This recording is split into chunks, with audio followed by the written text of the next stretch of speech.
Habang papalapit po ang Ripple Swell 2025 sa darating na November, nagiging mainit na naman ang usapan tungkol po sa posibleng galaw ng presyo ng XRP. Ayon po sa isang researcher na si Ripple Van Winkle, nakikita raw niyang pwedeng magkaroon ng dalawang price runs or price rally sa XRP ngayong buwan ng October at saka November. At posible pong magpatuloy pa ito sa unang bahagi ng taong 2026 or next year. Kaya ang tanong, ano nga ba ang kasaysayan sa likod ng swell at paano po ito nakakaapekto kay XRP? Kaya ayan po ang siyang ating pag-uusapan sa video na ito, pero bago po tayo magpatuloy ay pakibasa na lamang po muna ang disclaimer dito po sa ibaba ng ating screen. Ayan, ano po ba ang nakaraang pattern ng presyo ni XRP tuwing may swell?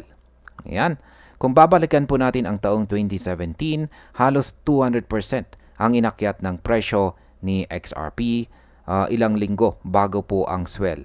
Noong taong 2018 naman ay dumoble ulit ang kanyang presyo lalo na po nang mag-headline ang former US President na si Bill Clinton sa event. Yan, meron po tayong isang video dito ni Ripple Van Winkle. Ayan, panoorin po natin.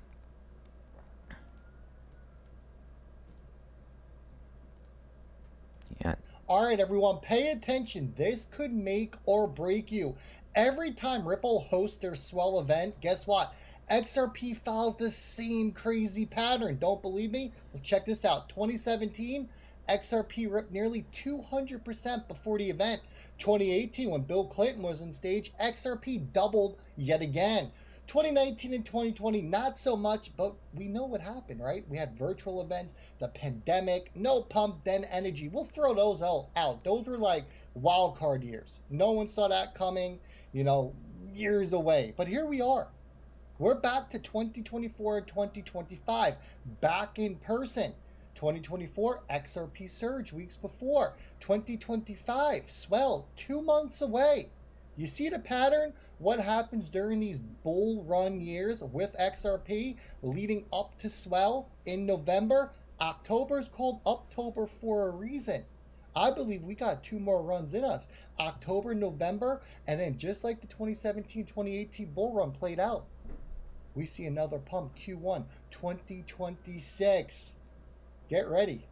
I know I am. Check out that YouTube video down below. Ayan, get ready, sabi po niya. Kaya yan, nabanggit po niya kanina yung tungkol sa pagdalo ng former US President na si President Bill Clinton sa event. At noong taong 2019 at saka 2020, hindi po naulit ang rally dahil naganap ang swell ng virtual at saka kasagsagan pa ng pandemic. Para po kay Ginong Van Winkle, outliers ang mga taong yan. Yan, at mas malakas talaga ang impact kapag in-person ang event, lalo na sa panahon ng bull market. Kaya ang market impact po dito ay kapag naulit po ang pattern, possible na matrigger po ulit ang hype rally kay XRP. Ibig po sabihin, kahit hindi pa ganun kalakas ang fundamentals, pwede pong magdala ng short-term price surge ang excitement sa event. Ngayon ay ano po ang kasalukuyang kalagayan ng market na XRP?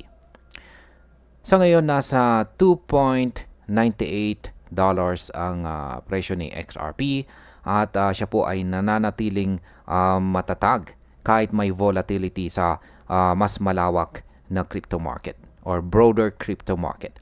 Base po sa mga technical indicators tulad po ng Bollinger Bands at saka moving averages, nakikita po ng ilang mga analyst na pwede pong pumutok ang presyo ng XRP sa anumang oras. Dagdag pa rito, si Bitcoin na nasa presyong $118,000 ay patuloy po na nagdidikta ng market sentiment. Kapag nag-shift po ang liquidity mula kay Bitcoin papunta sa mga altcoins, natural na kasama po sa mabibigyan ng spotlight sa XRP. Ang epekto po nito ay tataas ang tsansa na makakita po tayo ng breakout runs bago at pagkatapos ng swell. Ngayon ay bakit po ba mahalaga ang Swell 2025 para kay XRP? Dito gaganapin po kasi ang event ngayong early November sa New York. At ipinapakita po ni Ripple ang lineup ng mga speakers at saka partners. Hindi lang ito simpleng event, kundi platform kung saan madalas ipakita ng Ripple ang kanilang enterprise blockchain initiatives. Collaboration kasama ang mga central banks at saka expansion ng kanilang mga produkto.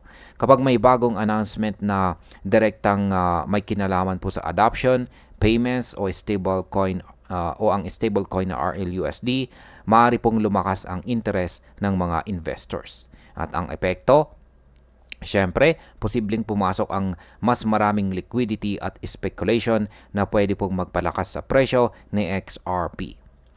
Yan, nabanggit po kanina ni Ginoong Van Winkle ang salitang Uptober.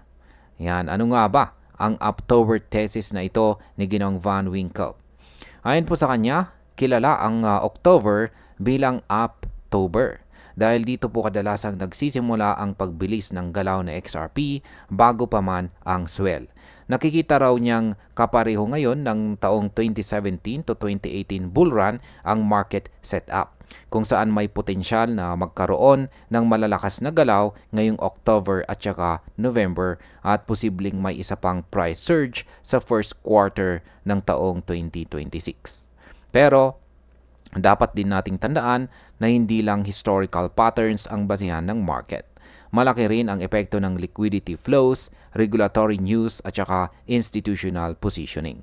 Kung may negative regulatory update, halimbawa, pwede pong maipit agad ang momentum ng XRP kahit bullish ang historical trend. Ngayon ay ano po ang dapat nating bantayan sa market sa mga darating na linggo? Yan, ang una ay bantayan po natin ang exchange balances. Kapag nabawasan po kasi ang supply ng XRP sa mga exchanges, ibig pong sabihin ay mas kaunti ang available na maibenta at pwede pong tumaas ang presyo. Ang ikalawa naman ay ang whale transfers. Kapag malalaking halaga ng XRP ang nilipat papunta po sa wallets imbis na sa mga exchanges, madalas itong itinuturing na bullish sign. Ang ikatlo ay ang institutional flows. Yan, lalo na kung papasok ang pera mula sa crypto ETF, posible pong makadagdag ito ng pressure pataas sa presyo ni XRP. Bukod dito, ayan, ay ang malaking bagay na rin ang expansion ng Ripple Payment Network at ang paglabas ng kanilang stablecoin na RLUSD dahil ito ay mga konkretong developments na pwedeng magbigay ng dagdag na kumpiyansa sa mga investors. Ayan, bilang panghuli, kung susundin po natin ang history, may tsansa na makakita tayo ng sharp volatility at saka price runs sa nalalapit na buwan ng October at saka November.